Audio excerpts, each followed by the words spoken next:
Hey,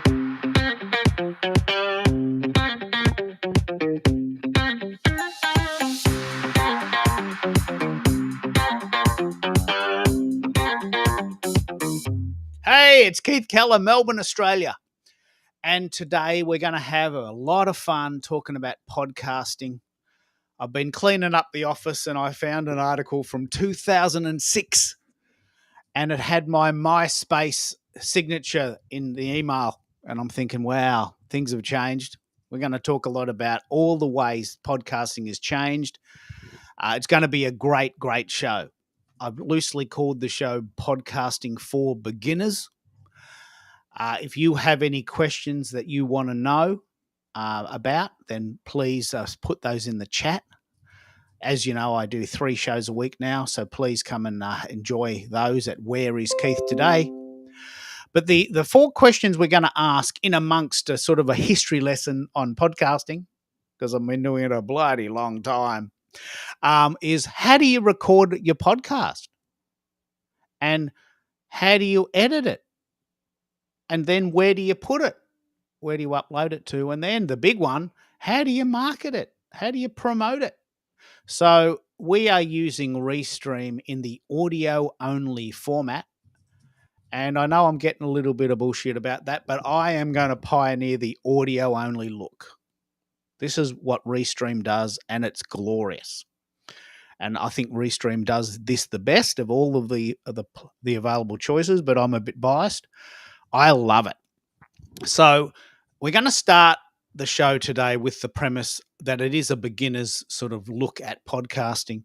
What do you think about podcasting, Zaki? You do it mainly as a solo person, but it's evolved so much since, even in the last few years, hasn't it?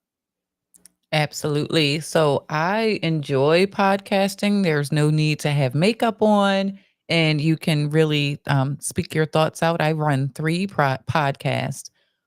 One is an interview style. Well, 2 of them are interview style: Soapmaker's Tale and Scale Up Your Business. Whereas the one that's the solo podcast is my Business Tech Unraveled, where it's kind of me sharing the tech tools that I've discovered for small business owners. I love this.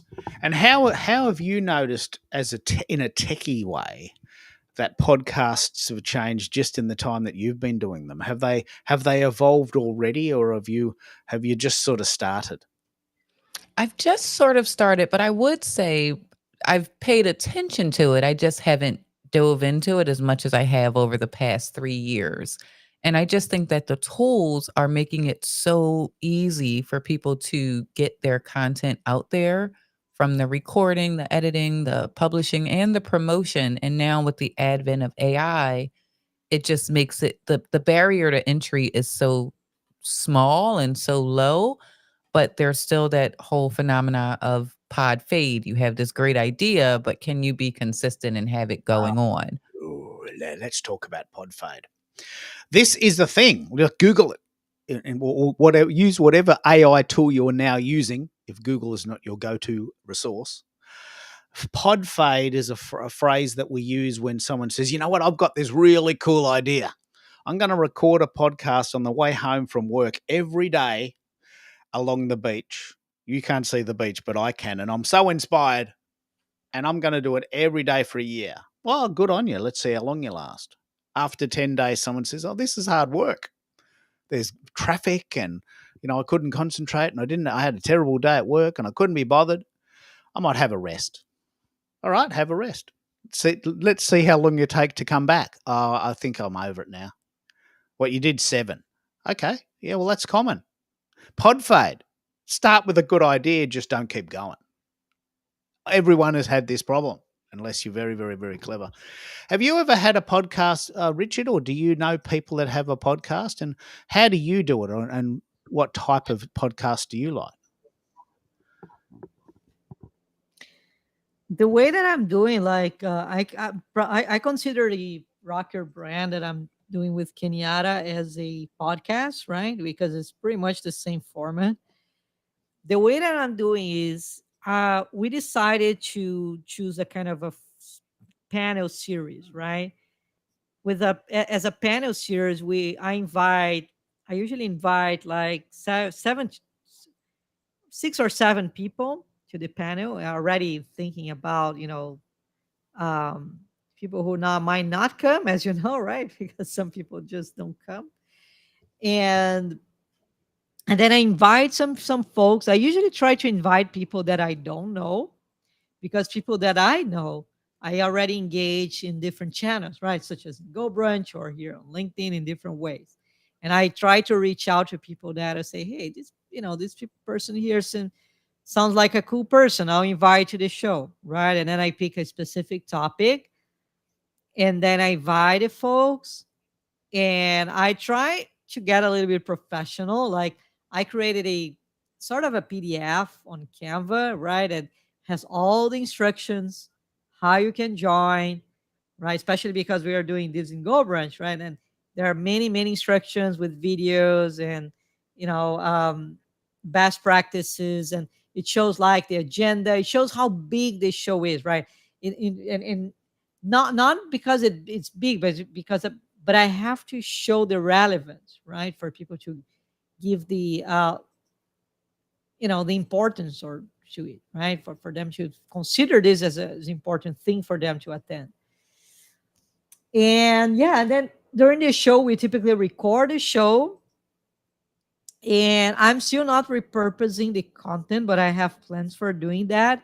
But what I do is, after like probably 3 or 4 weeks, I write like a small article and I tag everyone who was in the show, right? And just because it has a sort of a relation with whatever I'm writing with, right? And then I just try to follow up them with this article. And yeah, I think it's a nice strategy. I think, the big thing about it is you want to maximize your time, right? You want to maximize your time. And that's why I try to invite 6, 7, or 7 people, because then we have the chance to meet 6 or 7 people that we never met before. That's my strategy. I just love this. The reason I fundamentally love Restream and Go Brunch, both, is that they have this idea of a panel. I can have up to 10 people on this call, and we do know there's some people listening, and please jump into the chat and ask any questions or say hello, tell us where you're from in the world. I love the interactivity of this. We can have 10 people on stage. With Go Brunch, you can have up to 600.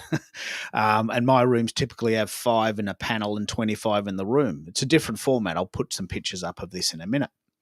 But, the idea of a panel discussion is, look, I don't know everything. I've been doing this a while, but I don't know everything. And more importantly than knowing everything, I do things in a certain way. I have a PC. I'm an Android guy. I live on my PC sit in a chair on a desk. Some people love doing stuff on their phone. I don't know anything about that. I never do it. So I couldn't comment on that element.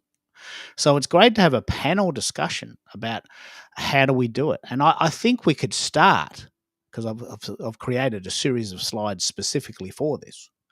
Why don't we start, Zakia, with this idea of how do you record your podcast? How do you do it?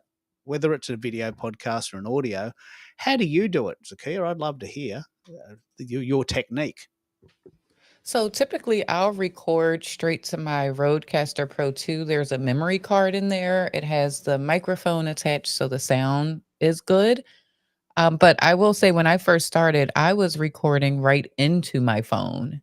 What was that tool that was brought out by Spotify? I don't even remember it. Anchor. Anchor was the tool. Anchor.fm. Yeah. Anchor.fm. So that allowed me to record right on my phone, upload a file. It didn't sound great, but I still got the information out of my head and on to a hosting platform. And so now I have upgraded a bit, just because I do the live streaming and the podcast with that Rodecaster Pro 2. So I'm able to record it directly onto the soundboard. It goes onto a memory card, and then I'm able to use that. If I'm doing an interview, good old Zoom works fine for that. Yeah. So Zoom .com, actually no, it's zoom.us now, isn't it? Zoom.us is a very, very reasonable idea. There's another one I personally have heard a lot about called riverside.fm. Similar idea, same quality. The thing that's very, very important about how to record is that a lot of these free sites, which sound pretty funky at the time and are very convenient, you outgrow them very quickly because they don't sound very good. But now you've got the Rode Pod Mic and the Rodecaster Pro. You sound great, and you can record directly to that device in HD sound. You might as well do it that way, yeah? Yeah, for sure. And what about you, Richard? How do you record what you do? I know that on Go Brunch you can record. How do you record? I was using Restream, but to be honest, it's not working really well. I think it's not a good combination. I'm shifting to OBS, and it's being a little bit more reliable in my case. And what is really good about OBS that Restream doesn't have is the ability for you to create like a virtual speaker, right? Without the need of using Voicemeeter or Blackhole, right? If you're on a Mac or Windows. And it already has this built-in function. You just have to add as a source, and then it captures the audio from everyone. It's a very, in my opinion, a very powerful feature. And I'm shifting to OBS. We only have done one show with that together with Margaret, but we still are trying different tools. But it seems like OBS in our case is way better than Restream for ours. The Open Broadcasting System. And I think the URL there is obsproject.com. Have you tried OBS, Zakia? Do you know what we're talking about there? Have you tried that? Yeah, that was the original one before I went over to Ecamm. So OBS is more of a live streaming tool. Yeah. It has the same idea with like the scenes, the same things that we have here. And to me, I just did not enjoy it felt very techy, more techy than it had to be. I'm more of a just show me where the buttons are. And that one seems to be a little more of a heavy lift. So now I use a combination of Restream and Ecamm. Yeah. Now, let me just recap on this. We've talked about a couple of different sites. I'm going to put these in the show notes. Riverside.fm, very, very good alternative to Zoom. Ecamm works only on a Mac, but is probably the premium product in this market, the Maserati of live streaming sites. And they'd be very pleased to hear me say that. It only works on a Mac, though. And I've got friends of mine that tried it on their Mac and nearly blew it up. Like, it's so hard to use. But that's because we're, technical dumbasses. I made that word up recently. But OBS is a completely free product, works on every site known to mankind, if you can work it out. But it's completely free to use. I'll start creating some show notes about this. But why do you love Ecamm, Zakia? It's so good. It looks so good, but you can only use it on a Mac, can't you? Yeah. I've been with Ecamm since they were in beta, which was back in 2017. And Ken and Glenn, who are the founders of Ecamm, they're twin brothers, and they have cultivated an incredible community, and they listen very closely to the needs of what each person has for their broadcast and the types of broadcast they're creating. The reason I like it is, number one, they are listening. Number two, the community around it on a monthly basis. The founders of the company, very similar to the other S that starts with an S, ends with a D that we don't mention anymore. Very similar to them. They come on every single month with what's new. Every month there's a new beta release. They test it in beta for quite a while before they make it a full release for everyone and get feedback on it. So they have interviews in there. They also have setting up scenes and transitions. If you really want a branded live streaming experience, Ecamm is definitely the Mac daddy of them all. Yeah. Do you have a Mac, Richard, or are you a PC guy? I used to have a Mac. Now I have a Windows. So, but I've never used. You've heard of it, though? Yeah. Oh yes, yes. I don't know if I probably have tried to install at some point, but I don't even remember because I was using Mac for many years, more than 10 years, right? Even more. And probably I have tried many apps, including Ecamm, but cannot even Yeah. remember. Well, Ecamm is the premium product in this market, but you have to have a Mac. But you've now got a Windows PC and you use OBS. So tell us about that because this is a good one. OBSproject.com. It's free to use, and if you've got the time to work it out, you can do miracles with it. Tell us how you plan to use it.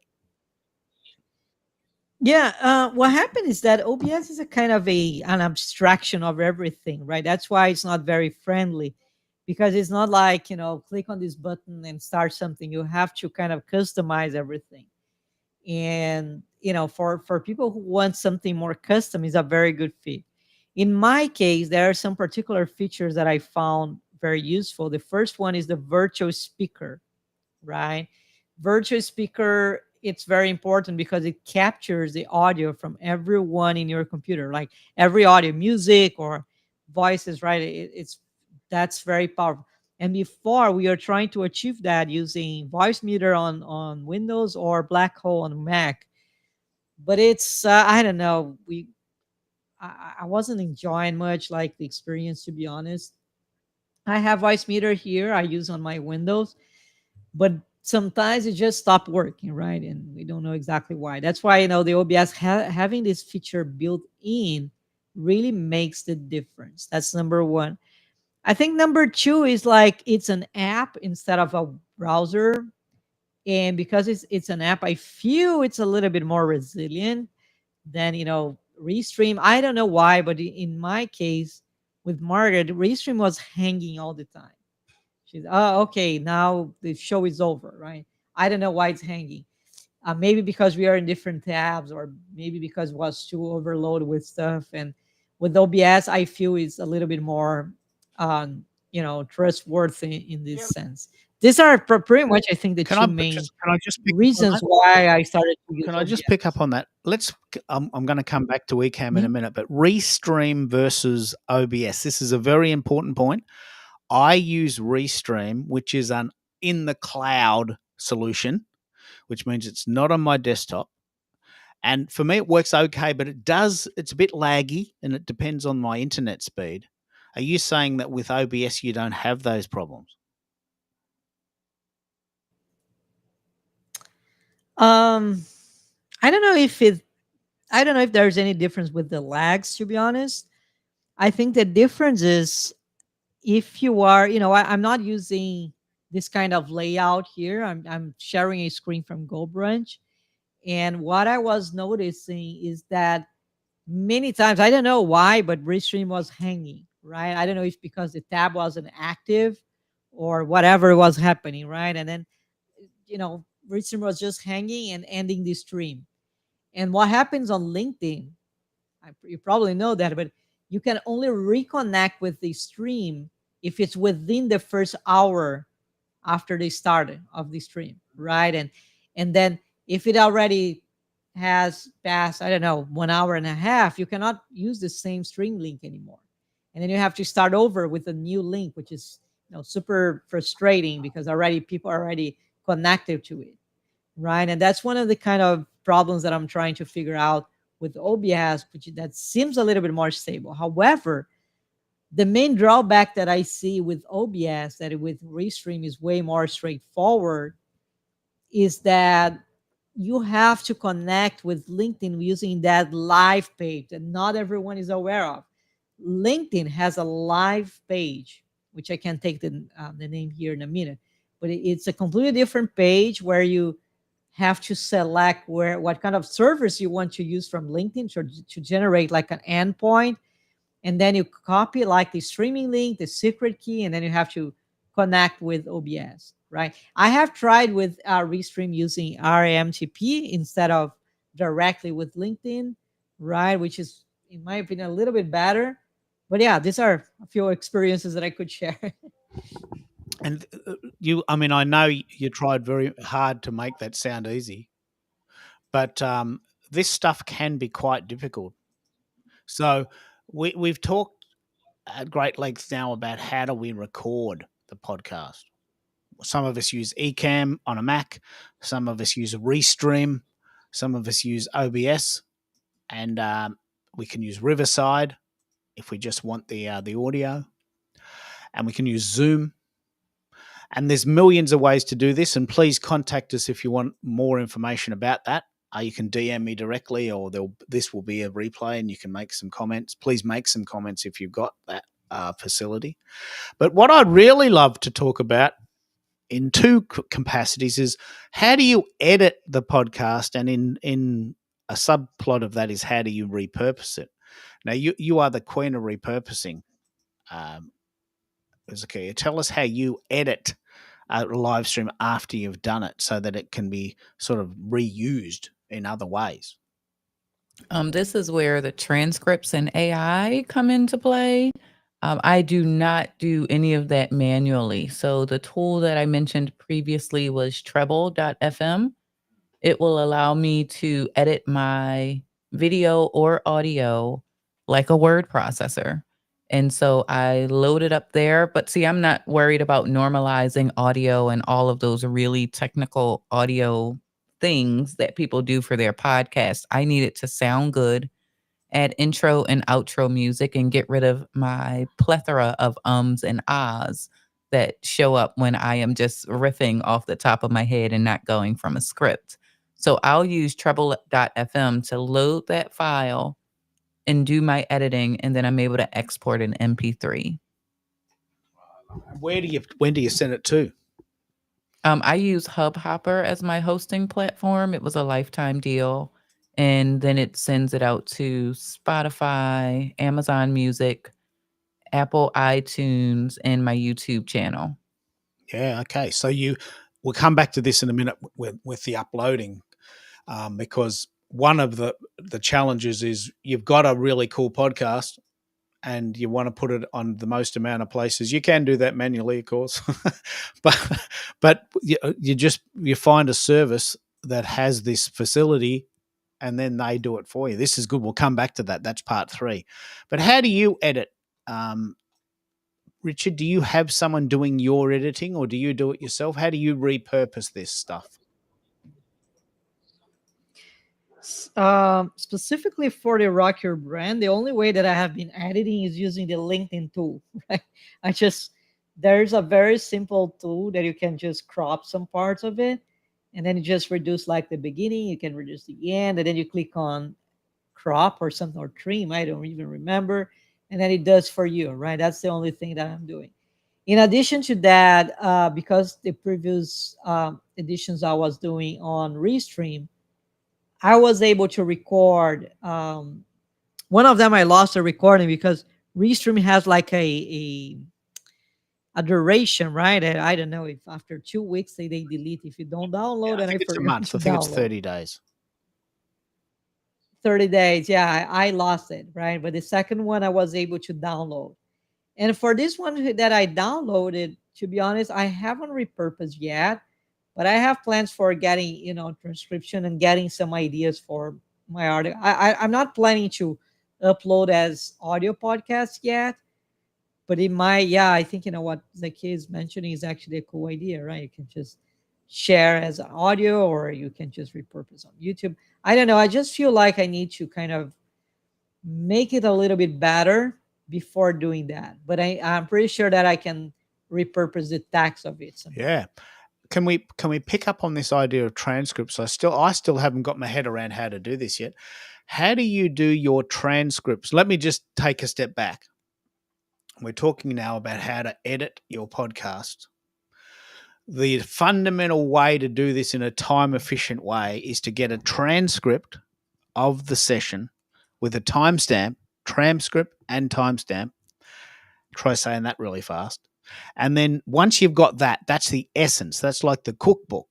That's the recipe. So 2 questions, okay. Where do you get the transcript? How do you get that? And then what do you do with it after that? So Treble creates a transcript automatically. And so that's where I get it from. There's also other tools like Happy Scribe, Notebook LM will also give you a transcript as well. So, not Notebook LM, I'm sorry. ChatGPT will give you a transcript as well. So, you can use those tools to get the actual transcript. And what do you drop in the file as an No, MP4? I have a question for you, Please. Zakia. No, you go, mate. Apologies. Now, Yeah. this is good. Jump in. Yeah, my question is, yeah, I'm using a tool, a lifetime deal that is called, I think, Transcript Low or Low Transcript, something like that. I got on AppSumo. Now, I saw that Cast Magic is back on AppSumo, which was a very popular deal in the past.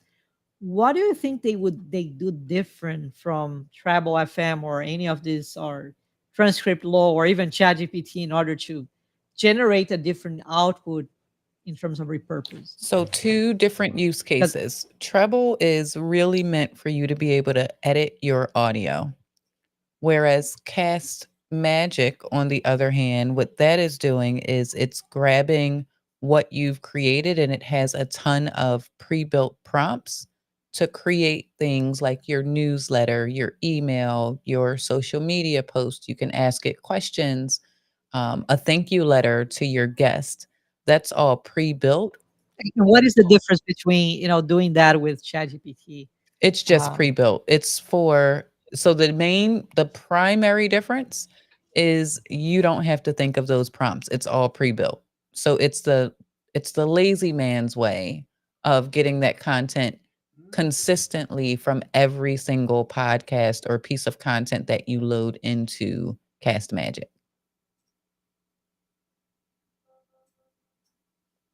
Does that make sense? and do you use it, or do you use that, or I do. do you use any replacement? Yeah, I do Yeah. use Cast Magic after I have uploaded it to Treble and gotten the final podcast. What I'll do is I'll upload it to Cast Magic. And the beauty of that is it gives me title suggestions, it gives me a summary to put in there, it gives me the show notes. So I'm getting the final piece of content from Treble, and then I'm using Cast Magic instead of having to put the prompts in there into Chat GPT. Cast Magic already knows the prompts that I'm looking for, and it's going to give me that information so I'm not constantly retyping. Give me a show title for this in my particular tone or things like that. Can I pick up on this, Zakia? Nice. I want to pick up on the idea of user generated content. You and I have been pioneering an idea that really the essence of repurposing is getting some of the guests and the listeners that are inspired by the content to take the opportunity to use that content as part of their content creation strategy. And we call this user generated content. This is the coolest hack I think I've ever thought of or ever heard of. And what this basically means is, instead of you repurposing your show, you actually inspire, and that's the right word, you inspire the hosts or the guests or the listeners to create additional content for you for their audience. Now, I've seen you doing this, and I reckon this is the coolest hack I've ever seen. Tell us how you do that and why this is becoming quite a trend. I think because the sum is always better than each of its individual parts, and we're all going to have different parts that we're going to tap into for a conversation. Like, one thing I'm probably going to do as a result of this is the next time I go live on LinkedIn, I'll probably do a comparison between Treble and Cast Magic because of the conversation that Richard and I had. So you're seeing more and more about, hey, there's additional ways that this content can be seen. Another thing is, I think it's a great way of showing gratitude to the host of the event of, hey, you allowed me to be on your stage. We shared a lot of information. And I just think that there's a lot of people that are, I call it the TikTokification of our society. They want the really short clips in order to drive them to the longer clip. And so repurposing and creating that content gives the longer content that we've done a little bit more shelf life for people to find it and discover it if those clips are compelling enough to bring them back to it. This actually is. I'm deliberately doing this as a bit of a masterclass. The whole show itself will be just awesome, but we will create clips from this for you. And when I speak, I should fill the frame. But I want to pick up on the idea of a new phrase I didn't invent. It's not my idea, but it's a thing called pod guesting. Now, first of all, I just want to mention that we're going to do a direct comparison between Treble with 2 B's .fm and castmagic.io, which we'll talk about in a bit. But we're talking now about user-generated content. Now, in a world where everyone's got a show and everyone needs guests, you might score an interview one time if you're really clever and really lucky. But I can tell you for sure, it's unlikely you're going to get asked back unless you make a bit of an effort to promote it and do other things, right? So as you said, Zakia, we're talking really about podcasting etiquette now, or pod guesting etiquette. It's a really lovely sort of salute to the host to say, hey, Keith, I enjoyed this show. And guess what? I've written an article about this for you. I know you're busy and you probably don't have time to do it, but I've given you my point of view as a guest because I got a lot out of it too. And please have me back because I enjoyed this. So guess what's going to happen if you had one guest who just comes and talks and goes, and another guest the next week who comes, goes, makes an article, promotes it, talks to their friends. Who are you going to have back? If you had to choose, who are you going to have back? You're going to have the person that does the extra, goes the extra mile. Right? This is possibly the biggest idea around this idea of user-generated content. There's all these different tools. Just pick the one you like. A lot of them are free and have these lifetime deals. In many respects, none are better than the other. What about you, Richard? I know you got to go. Do you have? Oh, he's gone. Okay, he has to go, but he did. But Zakia, this idea of user-generated content being a sort of a nod, a tip of the hat to the host, it's becoming quite important, isn't it? It is, for sure. And I think we keep hearing how we have to churn out more and more and more content. I'm not really ready to get on that hamster wheel. But if you are participating in a 1 hour, 2 hour stream, there is loads of content that's there. And with AI tools, there's no reason that you can't have at least 15 pieces of content. And they can be 15-second to 90-second clips, blog articles, newsletters, emails, social media captions, all the things that we scratch our head with, like, oh, I know I got to do it, but here's the actual content from it. So now it actually cuts down my workload because I have 2 blogs that I put out every week. But if I come on these shows once a week, I have the rest of the content that I'm going to share on LinkedIn for that week. Let's pick up. This is actually I'm going to play a little sound. This is so important. Okay, now to make sure that it's maximized, I'm going to highlight myself. So we're talking about user-generated content. Now, the real power, this is like you probably haven't thought of this, but the real power of user-generated content is that you are looking for content to write. And imagine going on someone else's show and bouncing off that inspiration. It's your inspiration, it's your words, it's your ideas, but you've bounced off it as a co-creator. I think this could even be a new type of content, couldn't it? It should be, for sure. I know some people nobody's doing it the way you're doing it, though. But yes, that is the way for, I think, just increasing the shelf life of the content and spreading that message further. I know you've got to go, and you've done me a big favor.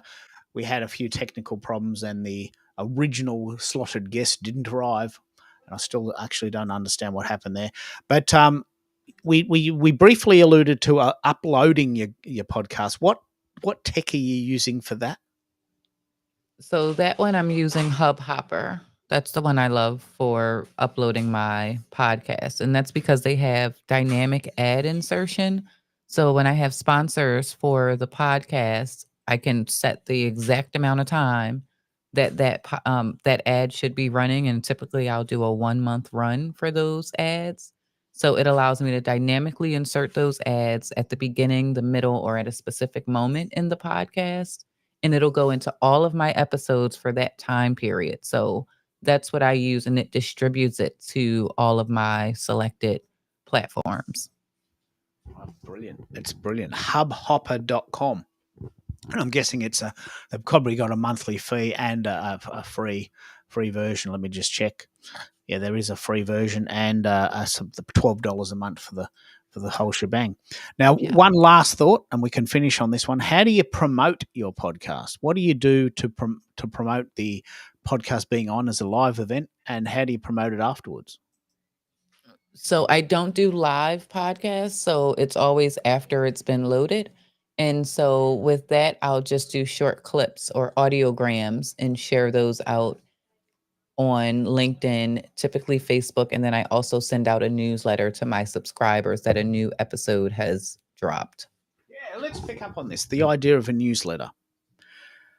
Is that still working? Is the idea of a written email once a week or once a day still working to generate interest? Are you having any luck with that? I would say not as much as I had in the past, but there are those diehard fans, and I can see the open rates and the click-through rates that whatever I send, they're always going to click through, open it, read it, respond.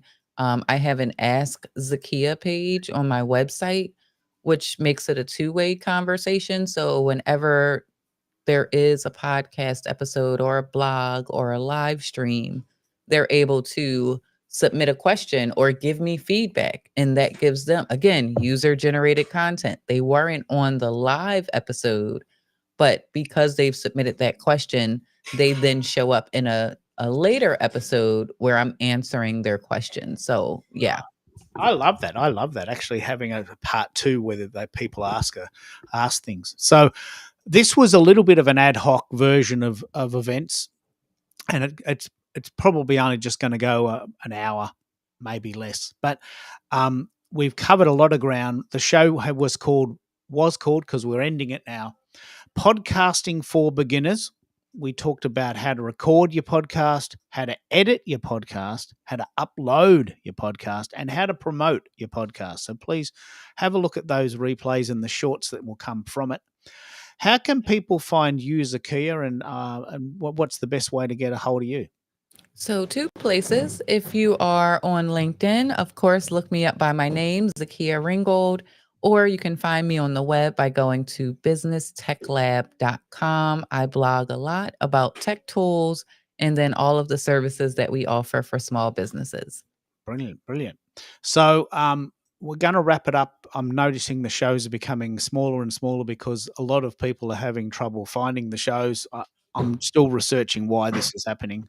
But we do have 3 shows a week, so please come to those. Where is Keith today?